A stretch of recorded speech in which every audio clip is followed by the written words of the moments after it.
Hi everyone, welcome to Emma, a true infidelity story. I'm excited to share a new story with you.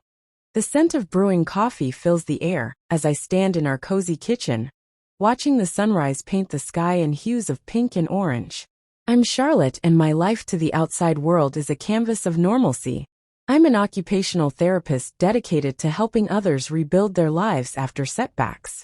My husband Jacob is a software developer, his world a labyrinth of code and algorithms, often keeping him up late into the night. And then there's Jack, our German shepherd, whose playful energy is the heartbeat of our home.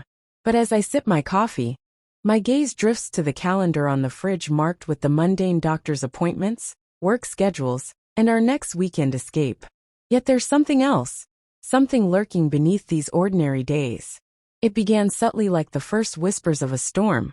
You sense before it arrives, a misplaced item here, an unexplained noise there. At first I dismissed them as the quirks of an old house, or my own forgetfulness. But then the anomalies grew more pronounced. One evening, after a particularly long day at the clinic, I returned home to find the living room in disarray. Not the chaos of a break-in, but the kind of mess that suggests someone was looking for something, or perhaps hiding something. Jacob was still at work, and Jack was oddly calm, lying by the fireplace as if nothing was amiss. I called out, expecting no response, and none came. My heart began to race, not with fear, but with a creeping dread. I started to notice other signs: a drawer left slightly ajar, a book out of place on the shelf, its pages displayed open, as if someone had been reading it in a hurry. The next day I decided to confront Jacob.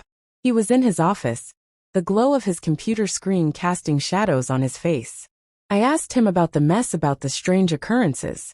He looked up, his eyes meeting mine with a flicker of something I couldn't quite place. Was it guilt or confusion? Charlotte, I've been here all day. Maybe Jack got into something. His voice was steady, but there was an edge to it, a slight tremor that told me he was as unsettled as I was. But Jack, our ever faithful companion, wouldn't do such a thing. He's too well trained, too much a part of our family. No, this was something else, something darker, seeping into the cracks of our life. As days turned into weeks, the disturbances didn't stop. They evolved. I started receiving anonymous messages, cryptic and unsettling. They weren't threats, not overtly, but they hinted at knowledge of our lives, our routines, our secrets. One message read, "The truth is closer than you think." Another, "Look beneath the surface." Each one sent to chill down my spine, making me question everything. I began to keep a journal documenting every odd occurrence, every message. It wasn't just about finding answers. It was about reclaiming control over a life that felt increasingly like it was slipping through my fingers. Jacob, too, seemed to change. He became more withdrawn, his late nights at work stretching longer. I wondered if he was hiding something, or if he was as much a victim of this unseen force as I was. Our home, once a sanctuary, now felt like a stage for an unseen play where we were, both actors and audience, unaware of the script. And then one night, as I lay awake listening to the house's nocturnal symphony, I heard it, a soft, almost imperceptible whisper from the shadows. It wasn't a voice I recognized, but it was clear, chillingly clear. "You're not alone, Charlotte." The words echoed in the silence, a confirmation that our normal life was anything but the storm. I sensed brewing was not just on the horizon. It was already upon us, threatening to tear apart the fabric of our existence. What could possibly shake the foundations of my seemingly perfect life?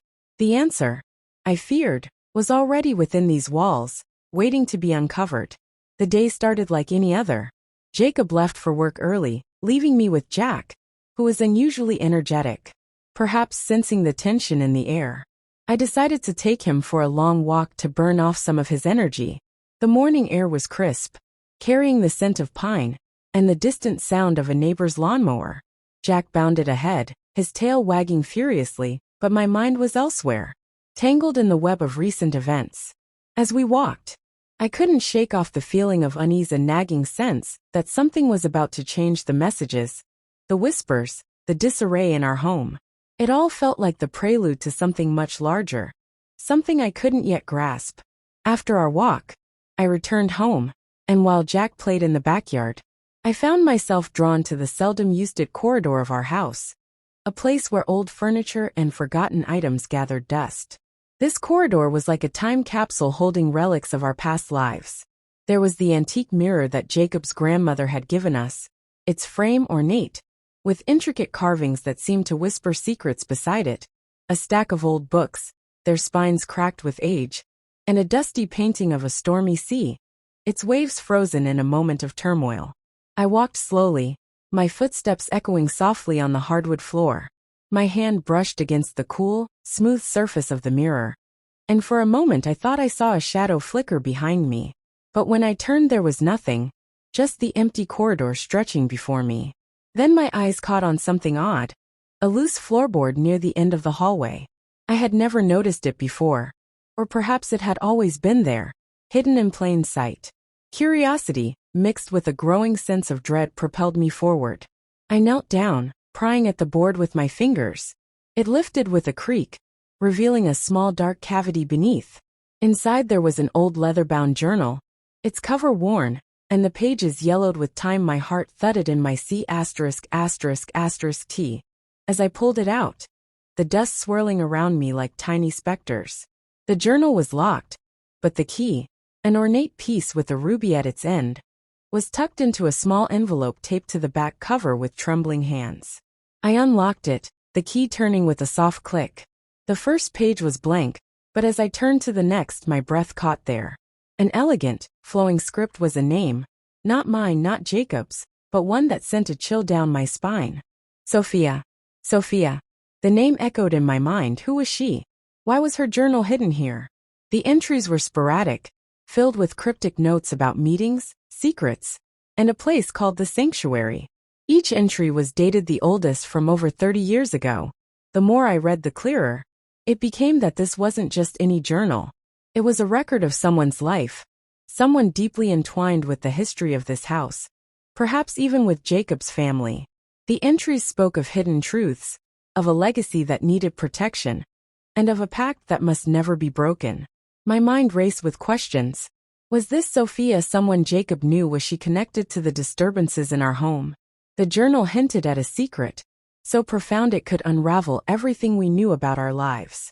I sat back on my heels, the journal open in my lap, feeling the weight of its revelations. The corridor, once just a forgotten part of our home, now felt like the gateway to a hidden world, one that could change everything. As I closed the journal, the sound of Jack's bark from the backyard snapped me back to reality. I tucked the journal under my arm, deciding that this was not something I could handle alone. Jacob needed to know this wasn't just about the strange occurrences anymore. It was about uncovering a past that might just redefine our future. The unease that had been building within me now had a name, a face, and a story. And as I walked back through the house, the shadows seemed to watch the walls, whispering secrets of their own. The storm I had sensed was not just brewing. It was already here, and I was at its epicenter as I sat in the corridor. The journal still warm from my touch. Jack bounded in his usual playful self, his tail wagged with such force. It was as if he could sense the storm brewing within me. In a moment of distraction, I tripped over one of the boxes, sending papers and old photographs scattering across the floor. Jack, perhaps thinking it was a game, jumped on me, his paws pressing into my C*******T, his tongue licking my face in excitement. What happened next was a blur, an accident, a moment of sheer, inexplicable madness. In the chaos, as I tried to push Jack off, something shifted. It was as if the world had tilted, and in that disorienting moment I had S***X with Jack. The realization hit me like a ton of bricks. I was horrified, disgusted with myself, and utterly confused about how it could have happened. I lay there, the weight of Jack on me, my mind racing to make sense of the unthinkable. The playful energy of Jack turned into a heavy, oppressive presence. I pushed him off gently, my hands trembling, my heart pounding with a mix of guilt, shame, and disbelief. I scrambled to my feet, the journal forgotten on the floor, my breath coming in short, sharp gasps. The corridor, once a place of discovery, now felt like a scene of my own personal nightmare I couldn't look at. Jack couldn't bear the thought of what had just transpired. I needed to talk to someone, to confess, to seek understanding, or perhaps forgiveness. But who could I turn to? Jacob? No, not Jacob. This was something I had to deal with alone, at least for now. I made my way to the bathroom, locking the door behind me. The mirror reflected a face I barely recognized, eyes wide with shock, skin pale. I splashed cold water on my face, trying to wash away the reality of what had happened. But the water couldn't cleanse the guilt or the confusion. Sitting on the edge of the bathtub, I tried to piece together the events. Was it the stress, the fear, the overwhelming sense of losing control that had led to this? Or was there something more sinister at play? Something connected to the journal, to Sophia, to the secrets this house held. The more I thought, the less sense it made. I needed to understand to find out if this was part of the larger puzzle, or an isolated incident of my own making. I returned to the corridor, picking up the journal with a sense of dread, reading through Sophia's entries again. I searched for any hint, any clue that might explain my actions. There was nothing explicit, but the themes of hidden truths and legacies seemed to echo louder. Now was this house, this journal, somehow influencing me? Or was I just losing my grip on reality? I decided then that I needed to confront the past to uncover the truth about Sophia, about the sanctuary, about everything. Maybe in understanding the past, I could make sense of the present with a heavy heart. I placed the journal back under my arm and walked out of the corridor. Jack followed, his demeanor now subdued, as if he too sensed the gravity of what had occurred. I couldn't bring myself to look at him, the guilt too overwhelming. I knew I had to talk to Jacob, not about what had happened with Jack, but about the journal, about Sophia. He needed to know about the secrets this house harbored, even if I couldn't share everything. As I walked through our home, the walls seemed to close in, the shadows darker, the whispers louder. The storm I had sensed was not just brewing, it was raging within me, threatening to tear apart not just my life but my very sanity. I needed answers, and I needed them. Now the truth, whatever it was, had to be closer than I thought. And as I prepared to confront Jacob, I realized that the real battle was not just with the unseen forces in our home, but with the darkness within myself. The days following were a blur of guilt and self-loathing. I couldn't look at Jack without feeling a wave of shame.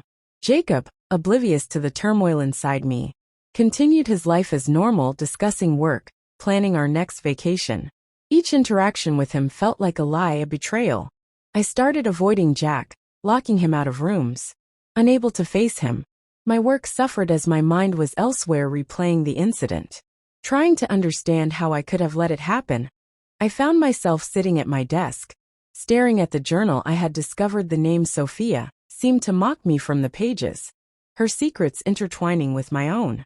I needed to understand to find some semblance of peace, or at least an explanation. The house felt different, now heavier, as if it were holding its breath, waiting for the next revelation or disaster. Every creak, every whisper of the wind through the trees outside seemed to carry a message, a warning. I was paranoid, yes, but with good reason. I decided to delve deeper into the journal, hoping to find something that might explain my actions, or perhaps absolve me of some guilt. The entries were sporadic, filled with cryptic notes about meetings, secrets, and the sanctuary. Each page turned was like stepping further into a labyrinth of someone else's life, yet it felt eerily connected to mine. One entry caught my eye, dated nearly 20 years ago. It spoke of a pact, a promise made under the cover of darkness to protect something valuable, something that could not be allowed to see the light of day. The words were vague, but the urgency was palpable. I needed to talk to Jacob, not about Jack, not yet, but about this journal, about Sophia. Maybe he knew something, or maybe he was as much in the dark as I was. But the thought of confronting him with this new layer of our life's mystery was daunting. That evening, as Jacob came home, I watched him from the kitchen window. He looked tired, his shoulders slumped slightly as he walked up the path. I steeled myself, the journal clutched in my hand, feeling its weight like a stone. "Jacob, we need to talk," I said as he entered, my voice steadier than I felt. He looked up, his expression shifting from fatigue to concern. "What's wrong, Kels?" I handed him the journal. "I found this hidden in the corridor. It belonged to someone named Sophia. Do you know her?" Jacob took the journal, his fingers brushing over the worn leather cover. He opened it, his eyes scanning the pages. Then he looked back at me, his face unreadable. "Sophia. She was my great-aunt. She lived here before us, but why do you have this? I explained everything from the disturbances to the messages to the discovery of the journal. I left out the part with Jack not ready to share that burden. Yet Jacob listened, his face growing more serious with each word. I knew about the disturbances, but I thought they were just, I don't know, the house settling or something. And these messages, I haven't received any. He paused, flipping through the journal again. The sanctuary. I remember hearing about it when I was a kid. It was some kind of retreat. I guess a place where family secrets were supposed to be safe. The room felt colder, the shadows longer. What secrets, Jacob? He sighed, running a hand through his hair. I'm not sure. My grandfather was very secretive about it, he said. It was a place where you could leave your burdens behind. But it was also where you could lose yourself if you weren't careful. The implications were chilling. Was this house, this journal, somehow connected to what had happened with Jack? Was I being influenced by something beyond my understanding? We need to find out more about the sanctuary, I said, my voice firm. Maybe there's something there that explains all this. Jacob nodded, his eyes meeting mine with a mix of fear and resolve. We'll go together. But Charlotte, are you sure you're okay? You seem different. I forced a smile, the weight of my secret pressing down on me. I'm fine, just shaken by all this. That night as I lay in bed, the darkness seemed to press in, the whispers from the shadows, now a constant, unnerving presence. I knew sleep would be elusive, haunted by the images of Jack, the journal, and the looming mystery of the sanctuary. The next day we planned to visit the old family estate, where the sanctuary was rumored to be. The drive was silent, each of us lost in our thoughts, the tension palpable. The estate was a sprawling, dilapidated mansion, its grandeur faded, now just a shadow of its former self. As we walked through the overgrown gardens, the air thick with the scent of decay and forgotten memories, I felt a pull, a magnetic force drawing me towards something. Jacob led the way, his steps hesitant, as if he too felt the weight of the past. Inside the house was a maze of dust-covered relics and echoes of laughter. Long gone, we found a room, its walls lined with books and old portraits, a fireplace that hadn't seen a flame in years. And there, above the Manuel, was a painting of a woman who bore an uncanny resemblance to Sophia. This must be her, Jacob whispered, his voice. Barely above a breath I approached the painting, my eyes locked on hers. There was a sadness there, a depth of secrets. Below the painting, hidden in the shadows, was a small ornate key, similar to the one that had unlocked the journal with trembling hands. I took the key, feeling its cold metal against my skin. It was as if Sophia was guiding us, leading us to uncover the truth she had guarded so fiercely. We need to find what this key unlocks, I said, my voice echoing in the hollow room. Jacob nodded, his face set in determination. Let's keep looking. There has to be something here. As we searched, I couldn't shake the feeling that we were not alone, that the house was watching, waiting. Every step felt like a descent into the heart of our family's darkest secrets. And with each revelation, the line between my sanity and the supernatural blurred further. The storm I had sensed was not just brewing. It was raging within me, threatening to tear apart not just my life but my very sanity. And as we delved deeper into the mysteries of the sanctuary, I knew that the truth, whatever it was, would either set us free or bind us forever to the shadows of our past. One evening, Jacob noticed my unusual behavior. He confronted me, his concern palpable. In a moment of weakness, I broke down, confessing everything about the journal, the messages, and the strange occurrences in our home. The silence that followed was deafening. Jacob's face went from confusion to horror to a cold, unreadable mask. He left the room without a word, leaving me in a state of panic. That night he slept on the couch, and the next morning he was gone before I woke up. The days that followed were a haze of guilt and fear. I couldn't shake the feeling that I had not only shattered our trust, but perhaps our entire life together. Jacob's absence was like a void sucking the warmth from our home. Jack, sensing the shift, became more subdued, his usual exuberance replaced by a cautious watchfulness. I spent those days alone, replaying our last conversation, the look on Jacob's face. When I told him about the journal, I knew I had to find him to explain, to try and salvage what was left of our marriage. The weight of my secret about Jack was a constant, oppressive presence, but I couldn't bring myself to reveal that part yet. I called his office, his friends, But no one had seen him. The fear that he might not come back. G noted at me, finally, after days of silence. I received a text from him. Meet me at the sanctuary. We need to talk. The drive to the old family estate was tense. The landscape seemed to reflect my inner turmoil. The trees skeletal against the gray sky. The road winding like my thoughts. When I arrived, Jacob was already there, standing by the entrance. His silhouette stark against the backdrop of the dilapidated mansion Charlotte. He said, as I approached, his voice, devoid of warmth, "We need to understand what's happening." I nodded, my heart pounding. "I'm sorry, Jacob. I didn't know how to tell you everything. I was scared." He looked at me, his eyes searching mine. "I know you were scared, but we're in this together. Aren't we?" Or at least I thought we were. His words stung. But I knew he was right. We are. I didn't want to burden you with more than you already had. He sighed, turning towards the house. "Let's find out what this sanctuary holds. Maybe it'll give us some answers." We entered the state, the air inside thick with dust, and the ghosts of past secrets. The room with Sophia's painting seemed to call to us, the key I had found now in my hand, cold and heavy. Jacob led the way, his steps echoing in the silence. "This place, it's like stepping into another world. A world where our family's secrets are locked away." We found a door at the back of the room. Ornate and locked, the key fit perfectly, turning with a soft click. The door swung open to reveal a staircase descending into darkness. "After you," Jacob said, his voice steady, but his eyes betraying his unease. The stairs creaked under our weight, each step taking us deeper into the heart of the mystery. At the bottom we found a small chamber, its walls lined with old leather-bound books and scrolls. A single candle flickered in the corner, as if waiting for us. "Look at this," Jacob whispered, pulling out a book. It was another journal, this one belonging to his grandfather.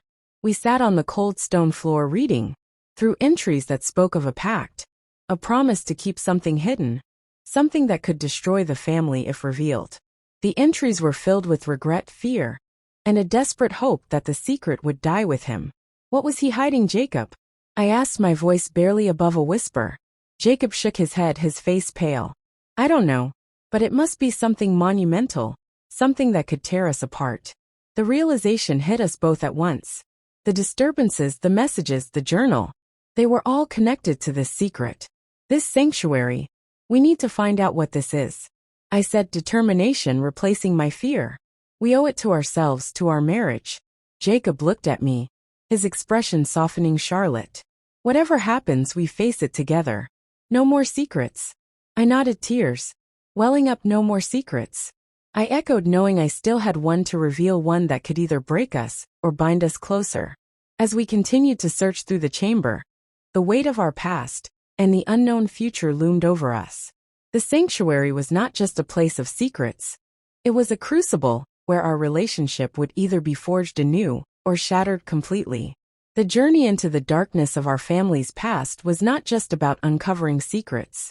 It was about confronting the shadows within ourselves, about whether our love could withstand the storm of truth that awaited us. Days turned into weeks, and Jacob, in return, the silence of our once lively home, was now a constant reminder of his absence. One morning I found the divorce papers in the mail, his signature stark against the white paper. It was as if he had signed away, not just our marriage, but also the last vestiges of our shared life.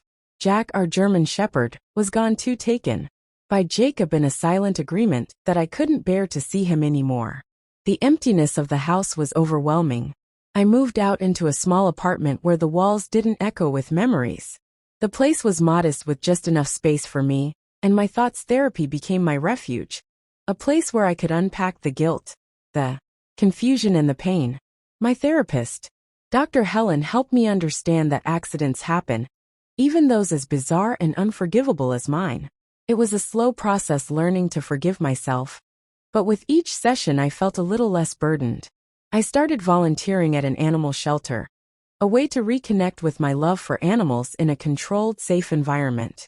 The cute dogs there with their wagging tails and hopeful eyes reminded me of Jack, but also of the innocence and joy that animals bring into our lives.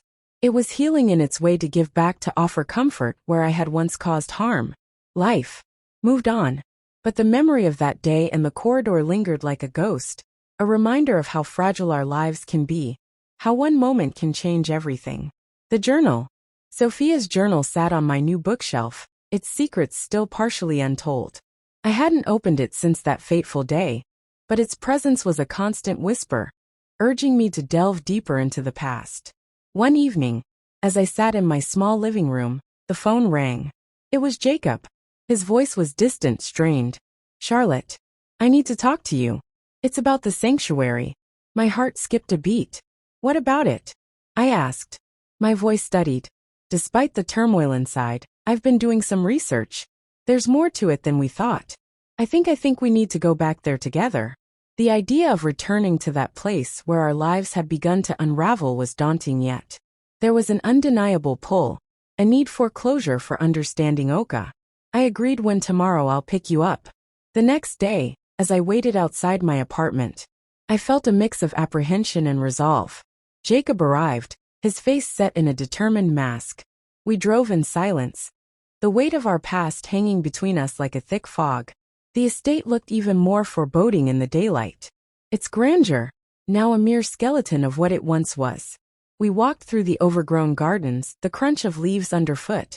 The only sound inside the air was musty, filled with the scent of decay and forgotten memories. We made our way back to the chamber beneath the house, the place where we had last left the secrets of our family. The candle was still there, its light flickering, as if it had been waiting for us. Jacob pulled out his grandfather's journal, flipping through the pages, until he found what he was looking for. "Here," he said, pointing to an entry. "It talks about a hidden room behind the fireplace in the main hall." We returned to the main hall, where the painting of Sophia still hung. Jacob moved the painting aside, revealing a small, almost invisible door with a gentle push. It swung open, revealing a narrow passage. The passage led to a small hidden room. Inside there were more books, more journals, and a large locked C*******T. Jacob found another key, this one hidden in a crevice in the wall. He unlocked the C******T, and inside we found letters, photographs, and a detailed map of the estate marking a place called the Inner Sanctuary. "This must be where the real secret lies," Jacob murmured, his voice a mix of awe and dread.